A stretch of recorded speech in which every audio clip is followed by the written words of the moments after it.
Hey everybody. In this video, what I wanted to do is talk to you about pricing. Pricing yourself as a consultant, as an e-learning developer, what to charge.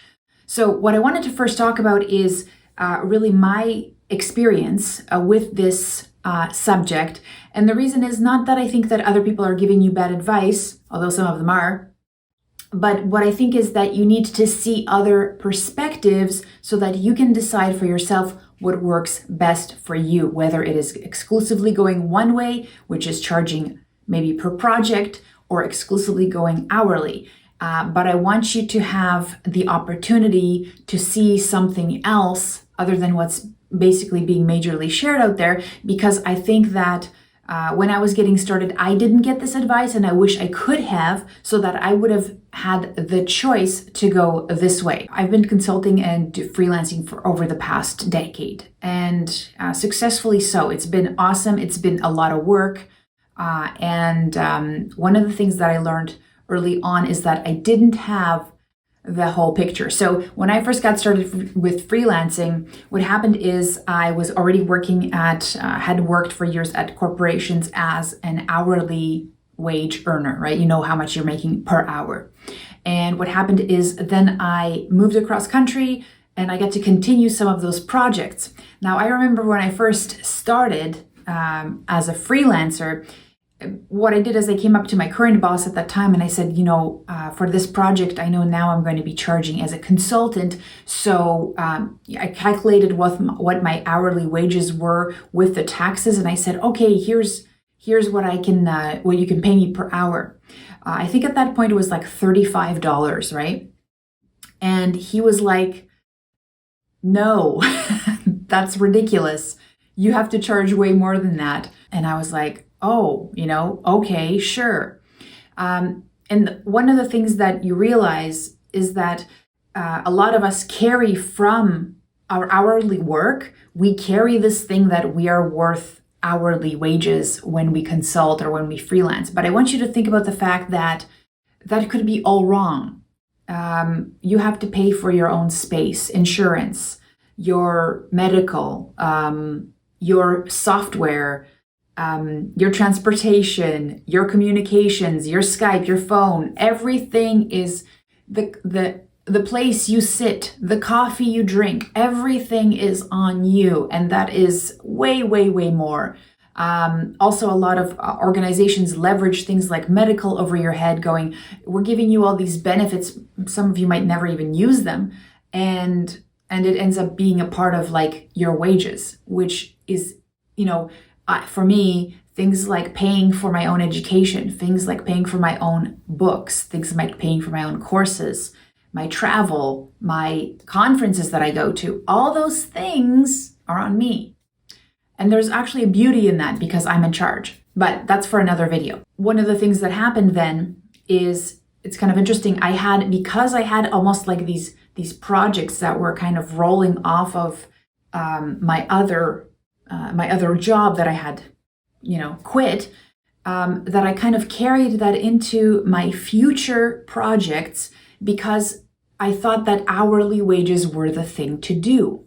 And when I worked in corporations and I had dealt with consultant in those corporations, those people were also being charged per hour. And then we were always, freaked out by how much somebody would charge per hour. We were like hurting a project manager would be like charging $250 an hour. And we were like, that is crazy stuff. One of the things that I think about hourly charging is that it only benefits somebody who's really, really new, because they basically are doing things that they're kind of figuring things out on the job. They might not be as very efficient, and they might not be bringing in some resources to the table with them. And here's what I mean.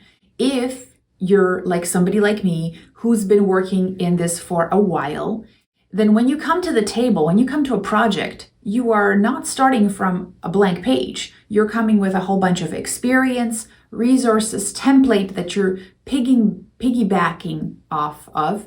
And what happens is you can leverage those things which allow you to be faster at delivery.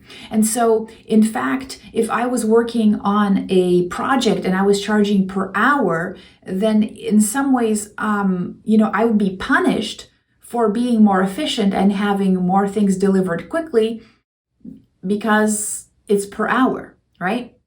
And in some ways, I think some employers actually hurt themselves because instead of paying per project, they're paying per hour. So it actually pays somebody to go really, really slow, because the longer they take on a project, the less, the more they get paid. So it's a fine balance there. And in some cases, especially if you're, maybe you have to do a little bit work on a project or consult with somebody, then per hour makes sense because you've got like 2 or 3 hours of work to do. I get that. But what I want you to consider is that as you get older, as you get wiser, as you get more experience, you amass those resources, and those resources and that experience make you faster. And also that's something that now is a benefit to your future client because they can now leverage all of that experience. Imagine going to a dentist and the dentist says, okay, and you're in pain because your tooth really hurts. And what you are so much in pain, you want that to be solved now. And the guy's like, okay, it's going to cost you $2,000. And then what happens is you're like, okay, well, how long is that going to take? And he's like, 10 minutes. Or you could say, well, okay, 10 minutes for $2,000? That's ridiculous. But he's like, well, I could take longer and charge you less. Which one would you like, right? I hope I made that analogy clear. Maybe. You'll let me know in the comments. So one of the things that happens is you can deliver faster in many ways if you have not only if you work per project, but if you're somebody who's skilled at delivering that product, that e-learning kind of deliverable over time, right? So what I want you to do is think about that. Do you have resources that you can package, products that you can customize for each customer, that you can package? Well, that now becomes a product that you now market. So it's not about how many hours you've spent on it today. It's about how much time you've set up before this, how much experience, how much testing, how much feedback you've gotten to get this thing to where it is now, so that the next person who gets it, who wants one of those, like an interactive story or a scenario-based experience, they now benefit from all the testing and the work that you've done with past clients. Now you have really good user experience in there. You know how the variables work. You know how much dialogue you need. You can move so quickly on those things that the package is worth it. So even if it takes you just a week to deliver something, it is still worth just as much as if you had worked on it maybe 5 years ago on something for 3 months and per hour, because of all the amassed experience and quality that you can now bring to the table. So that also makes you shift how you deliver your products.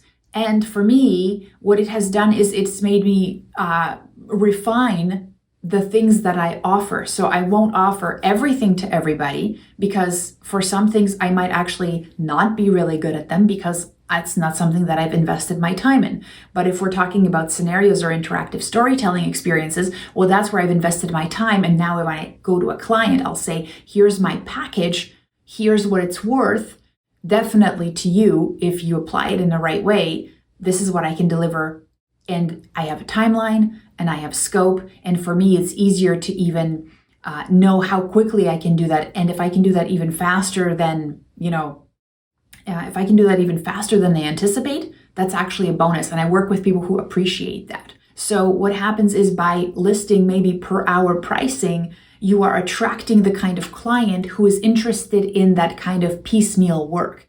Sometimes that works, and sometimes, most times it doesn't, because it makes you basically compare to everybody else in the world. And maybe some people are okay working for way less than you, and therefore they're getting the projects because they're fine with those kinds of outcomes. That's fine. And I'm not saying that you have to settle for one thing or the other. Depends on the situation. But what I wanted to do is have you consider that there is a difference here, and that there's certain things that you can offer to package yourself and package your expertise that will recognize that, and also find the kinds of customers that value that expertise and they're out there. Do not fool yourself and believe the hype that nobody's spending money and there isn't abundance in the world. There is absolute abundance in these kinds of projects. I know there is, and I've known it for a long time, and I have those clients. That is what's amazing about, the world that we live in and the e-learning industry and L&D. So embrace that. Go into that space with that positive outlook that you will find somebody who is interested in your package, somebody who will appreciate all the experience and expertise that you've put into it, and then test it out. Nothing is for sure, but I want you to test out these ideas because they've worked for me. It's scary. It's different because you're not saying what the client wants. Sometimes everybody always asks for hourly wages. Even if I've offered them a project, they'll sometimes come back with, well, what is your hourly wage? And I'll tell them I don't have one. I'll tell them I work per project. So let me know what you think about this idea.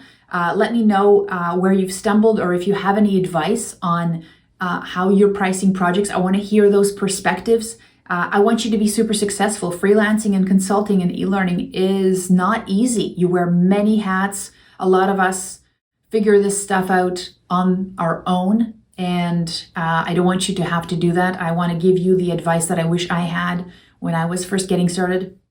When I started, I thought I had, amassed all the information I needed by reading a single book on consulting, which was totally, now I humble myself knowing that every day I'm still wrong and I'm learning things, but I wanted to share my experience with you because hopefully it'll help you be a little bit ahead and help you maybe have a different perspective on something and see a little bit of a different avenue. And maybe that's something that you needed to hear today. So if you enjoyed this video, let me know in the comments. And also make sure you like and subscribe because it lets me know that this is the kind of content you want to see. Now, if you are looking to maybe become the next level freelancer and think about what it will be to actually offer products to people and maybe have other people work with you to collaborate on those kinds of projects so that you can really be the person who is the creative director behind them, but also is the person who works with the kinds of organizations and stakeholders that really appreciate the kind of work that you do.